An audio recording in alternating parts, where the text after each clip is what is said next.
welcome to episode 221 of the Ben Briggs podcast. I am Ben Briggs. It is Tuesday, people. Tuesday, the 15th of June, 2021.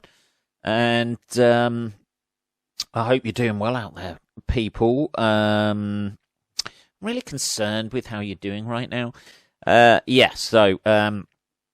Anyway, what a fucking day it was Sunday, wasn't it? Nice little start for the old England team, people out there who were bothered about soccer football. It was a good win for England the other day. Quite happy about that. Calm down, everyone. Let's all calm down. It's only the first game. You know, a bit of revenge against the old Croats. But, I was pleased. Let's put it that way. I was pleased. We looked quite good. We looked like we're playing all right. It's early days. Everybody calm down. Let's get this together. Apart from that, I haven't done a lot, really. I've been watching the games and looking at the groups and that sort of thing. The France, Germany, Uruguay, Portugal group is a strong fucking group. Some good games coming up there. So I've just been enjoying it a little bit, people. Not getting too carried away. It's early days. As I say, let's not go fucking mental. Let's calm down. Let's not smash anywhere up. Just yet. We're still in it. I say we. Oh, was it you, Ben? Was it? Were you helping them out? Were you? Hate it when people say that. Well, you know, we as in England, you know what I mean? I wasn't there. You know, I didn't, you know. My technical ability at football that I imagine I'm still, you know, still reliving my youth on the football front, but I imagine that has rapidly declined with my unfitness that I possess at the moment. So, but I still class it as we because it is England who are playing, and I am a fucking Englishman. That's what I am, people. I'm sorry about that. I know we've got to check at history. I know, but I didn't have anything to do with the bad stuff, only the good stuff that we did. Okay? Is that the way we do it these days? Yeah? I had nothing to do with that pillaging and fucking, you know, all the shit we did in the past, nicking people's countries and that, but I had a lot to do with winning the Second World War. There we go. I don't know. Anyway, I'm on the tea today. Let's have a little bit of tea. I'm in a good mood, people. I'm enjoying the Euros. I got my little England shirt. I wasn't going to pay a fortune for one of the stadium shirts or anything like that. And to be honest with you, I didn't like this. I don't like the stadium shirts. I don't really like the white kit. It's all right. I don't like the blue kit. Really, I don't like the fucking collar on it. I know, guys. We're talking about fashion here now. I know that's not the reason to buy it, but I bought the red training. Well, not training. Pre-match shirt, isn't it? The pre-match shirts seem to be better. Like the one for the World Cup was fucking great. That pre-match shirt, it's fucking lovely. And this one is like a red. It's like red, guys. And red really goes with my like colouring. So, years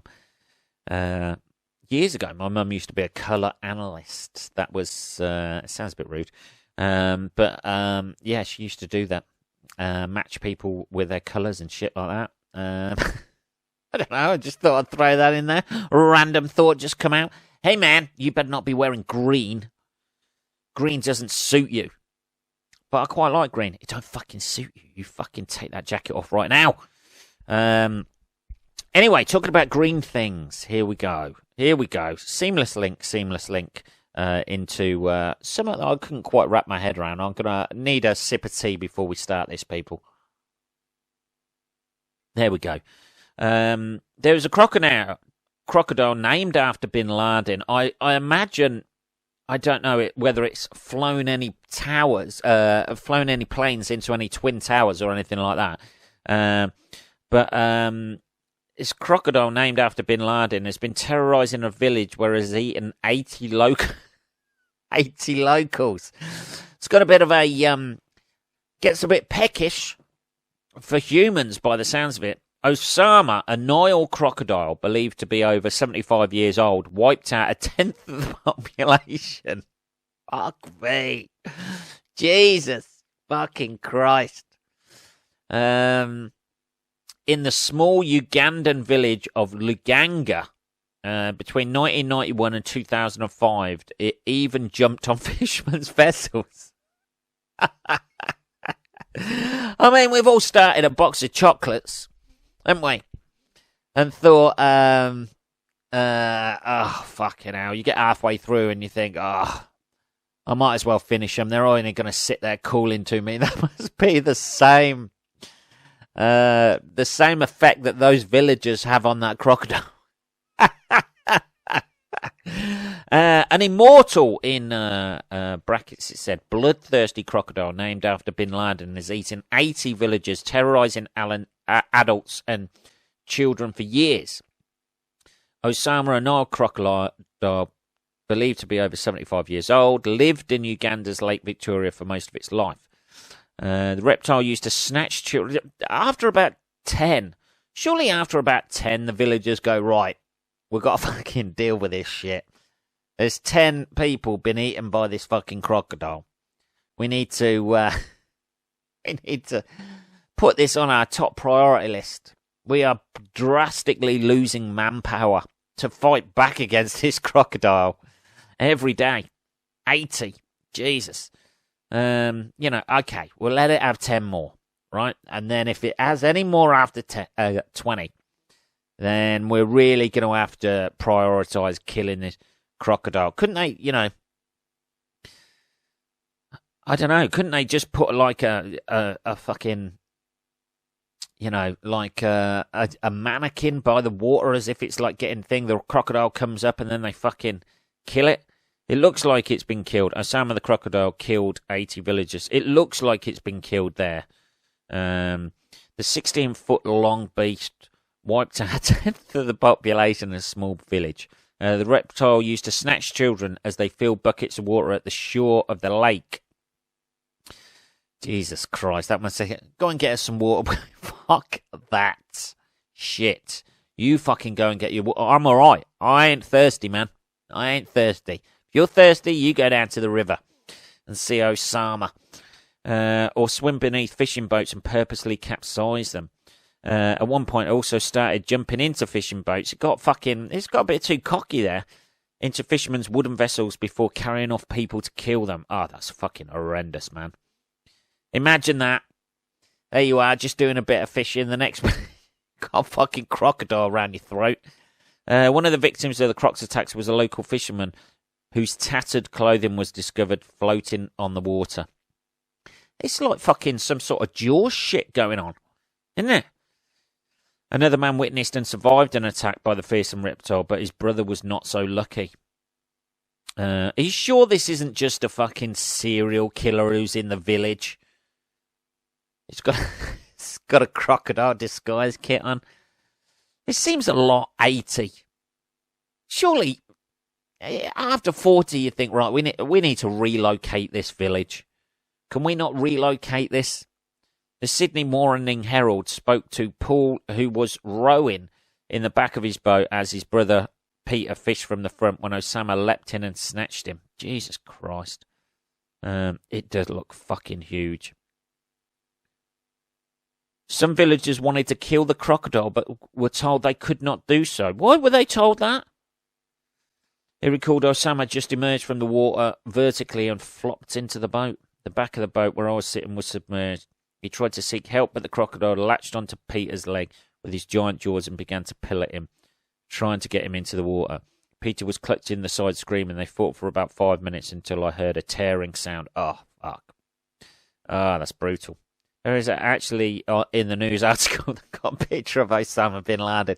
I'm not sure I'm not sure that was it. Osama has been given to the owners of Uganda crocs to be used in their breeding program. Fucking great. That's all you need, isn't it? So they haven't actually killed the crocodile. They've just sort of like tied him up in the back of a truck by the looks of it. And they can't fucking kill him. Oh, he's eaten 80 people. What does he have to do? What do they have to do at that stage? You know what I mean? What is it, 90? They draw the line and go, right, we're going to have to kill him now. What are they going to do? Give him a good stiff talking to. Look, Osama, you got to lay off eating the villagers, man. This is really becoming an issue. If you do it again, we're going to have to seriously think about possibly fining you.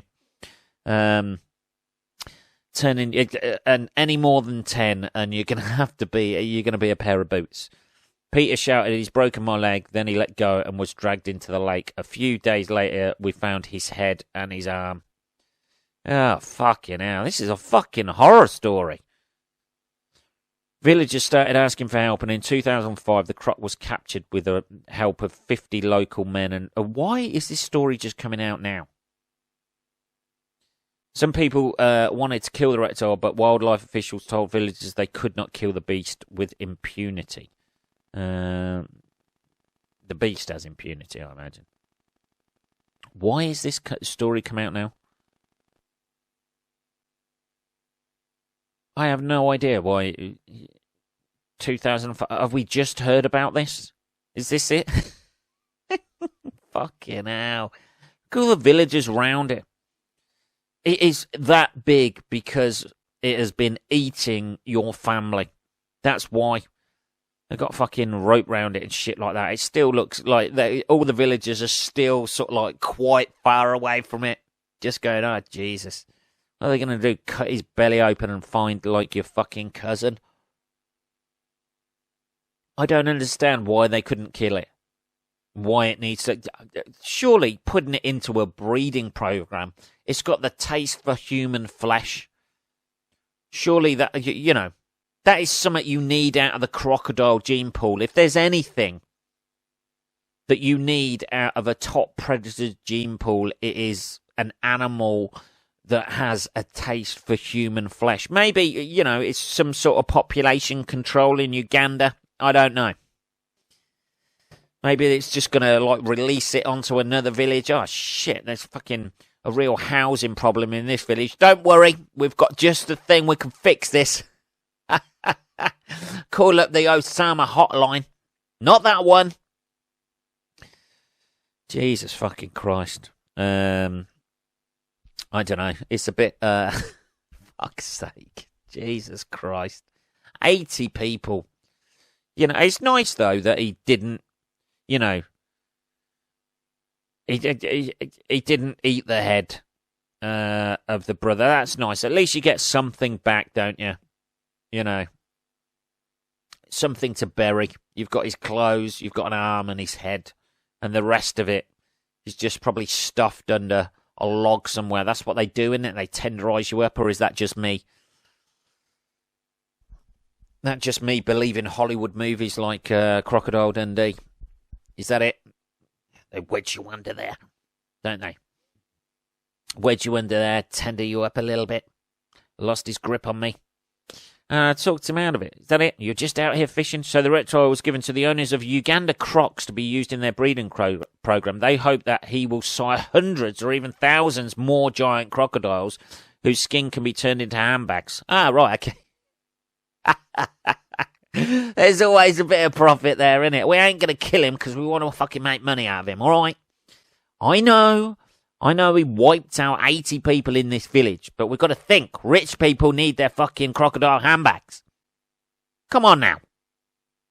It's what your brother would have wanted, wouldn't it? It is what you know, and ironically, we're going to be making handbags the same size as what we could fit his actual body parts in that we found. So, you know, it's wheels within wheels here. We've got to think. Got to think here. Can be turned into handbags for fashionistas in countries such as Italy and South Korea. The farm also doubles up as a tourist attraction where they feed the locals, I imagine, to the crocodiles and make money out of that as well. And members of the public can pop in to see the 5,000 crocodiles being fattened up, ready for slaughter. Jesus Christ. I mean, yeah, it's a fucking... Jesus. There's always somebody trying to make money out of it, isn't there? You know, just fucking kill it, be done. I don't think having thousands and thousands of his offspring with that fucking, you know, that gene popping about in their fucking head, that likes the taste of human flesh, you know. Have you seen my new handbag? Yeah, when it was alive, it slaughtered 80 villagers in Uganda. Holy shit! Really? It is lovely, though. It is beautiful. It goes with that fucking lion jacket, lion skin jacket you've got that also massacred a load of people in Kenya. Yeah, I call this a genocide collection. That's what we're going for this year. All of these animals in this collection have slaughtered humans. So we like to think that it's sort of like a very artsy, sort of like technical thing, you know, like we're sort of like it's art imitating life, imitating art, that sort of thing. You know, the lions and the crocodiles slaughtered local villagers, and then we slaughtered them. So it's kind of like makes a statement about revenge. Fucking hell, Jesus Christ. Is everything for sale these days? Is that it? You know, does nobody have any, you know, just put a bullet in its fucking brain. See you later. Sorry at all your villagers. That sort of thing. Here's a bit of fucking alcohol. You can, I don't know. You can get pissed and make some more family. I don't know. I'm sorry about your dead family, but, you know, people in Italy need their fucking handbags. Come on, what the fuck are Italian people, Italian women, going to keep their lipstick in? You know, you got to think about this. We could kill it right now, but, you know, we need a makeup bag. Fuck me, man. Anyway, that's that story. Jesus Christ. The fucking, you know. There it is. There it is right there. Commercialism, people. You know. Right there, isn't it? Poor people getting fucking eaten. That is literally been fattened up on the villagers of that local. And now it gets to spend the rest of its life just fucking being fed. You know, just breeding. Is that a good example? This is where animals look at us and see us as a weak species. We should have slaughtered that crocodile in front of the other crocodiles, made an example of it, so they don't try the same thing. But no, we will reward it with fucking, like, as much as it can. Anyway, talk about, here's a better story, people.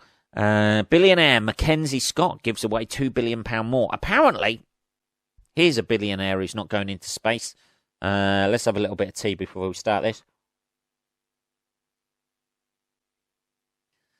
Apparently, there's a billionaire, Stacey Scott, ex-wife of Amazon founder Jeff Bezos. She's the ex-wife. Here we go. She ain't going into space, is she? She weren't taking that extra seat for 28 million, was she? Has donated another 2.7 billion to a range of charities. Miss Scott said in a blog post that she wanted to give the money to those that have been historically underfunded and overlooked.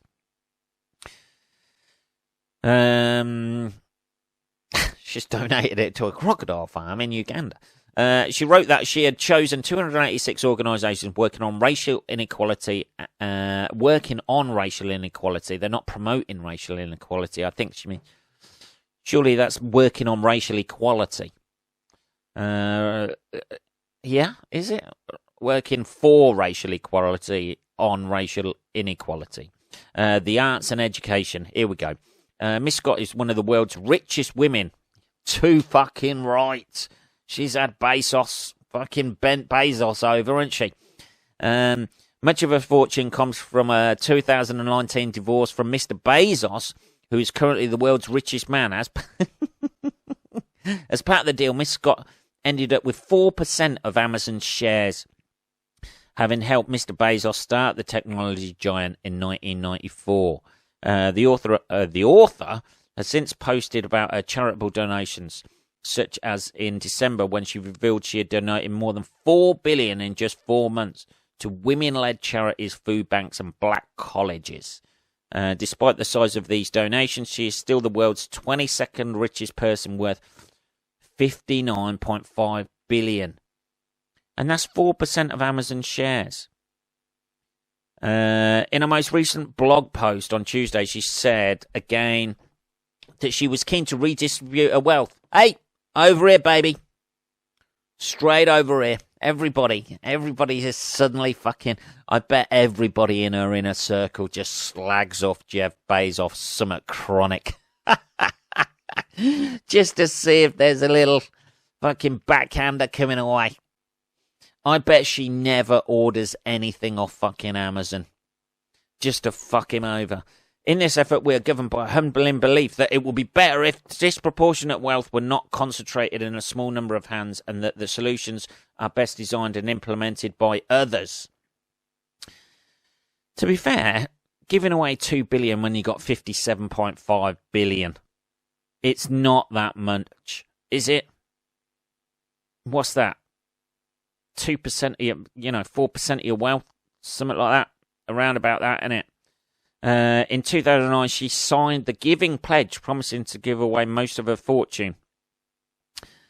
Jesus, 4%. Is that... Did she help that much in the early days? I don't know, people. Did she help that much? At least she's doing something good with it, I suppose. Let's be positive here, Ben. At least she's doing something good with it. She's not spunking her fucking money going into space, is she? She's helping people. She's a white woman helping people. Mr. Bezos has not yet signed the pledge, although Mr. Jewett joined in March. Warren Buffett. Oh, yeah, George Lucas is on there as well. He said in a letter, "In a stroke of happy coincidence, I am married to one of the most generous and kind people I know, and joining her in a commitment..." Right, yeah. Dan Jewett, that's her husband. Look at him smiling next to her. Fucking... I bet he puts up with some fucking shit. Just to get that Amazon fucking settlement money. Doesn't he? I bet he gets the old fucking finger in the face every now and again and just has to stand there and fucking take it. I don't know.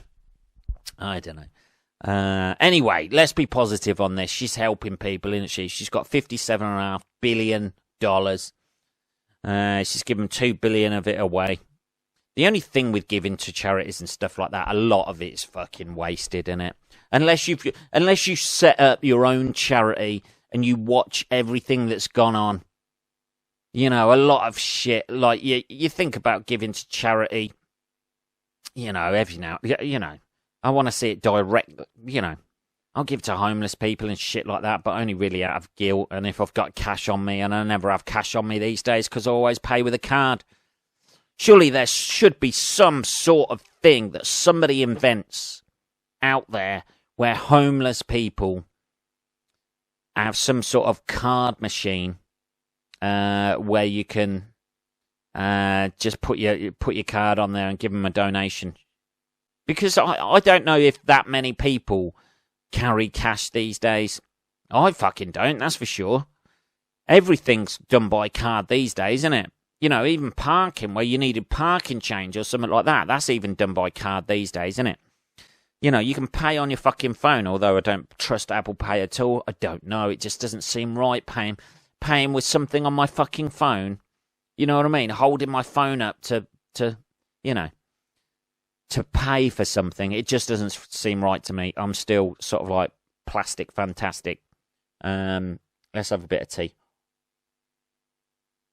Surely somebody can invent something like that, can't they, for the homeless? Just something simple and cheap where you can give them a fucking donation.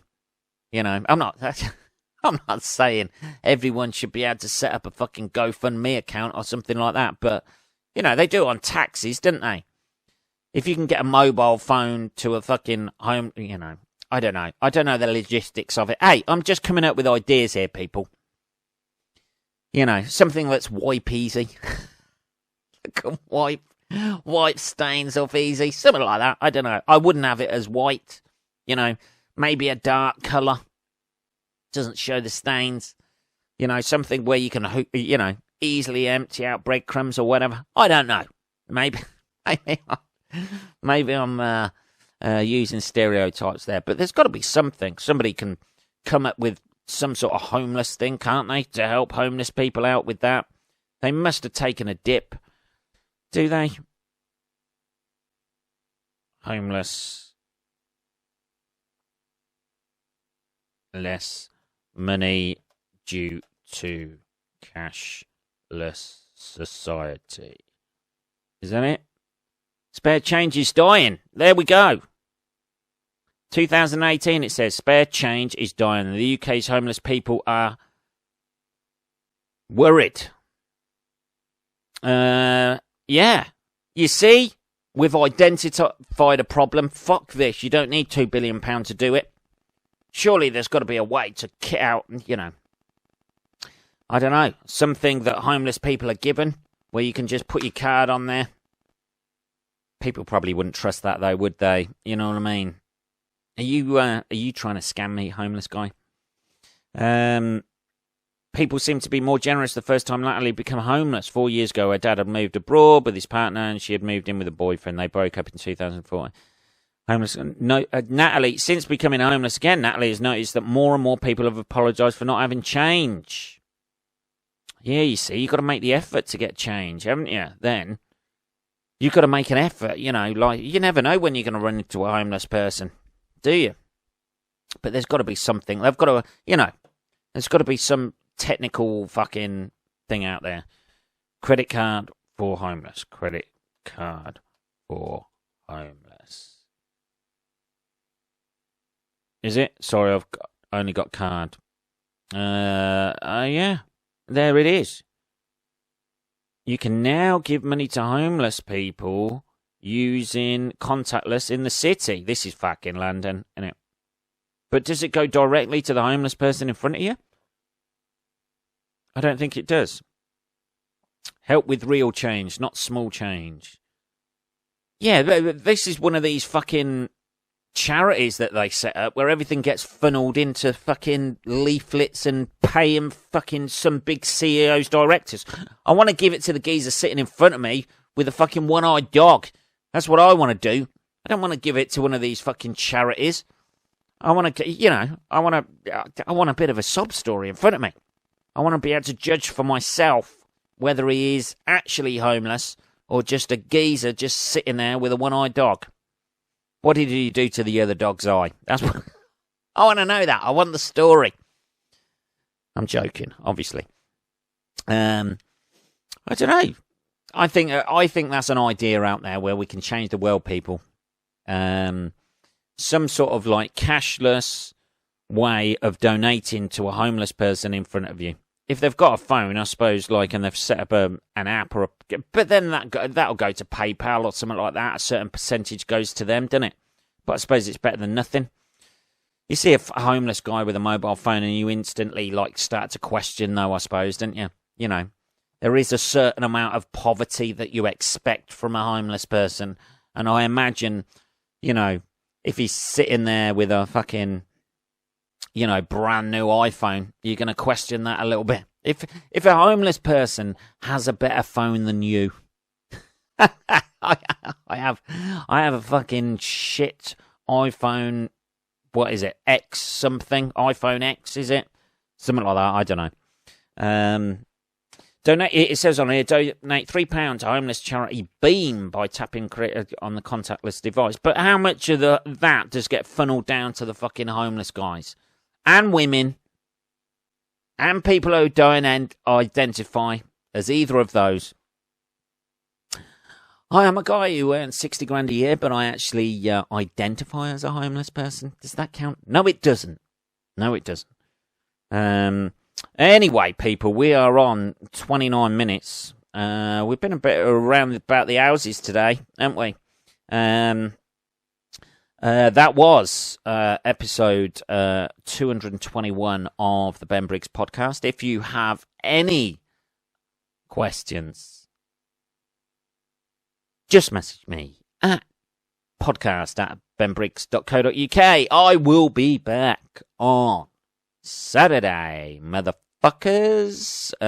Have a good rest of your week. I'm going to enjoy the rest of the games for football, and I'll be enjoying the England-Scotland game on the old fucking firm derby. Well, not quite, but you know what I mean. On Friday. So have a good rest of your week. I'll speak to you on Saturday. You take care.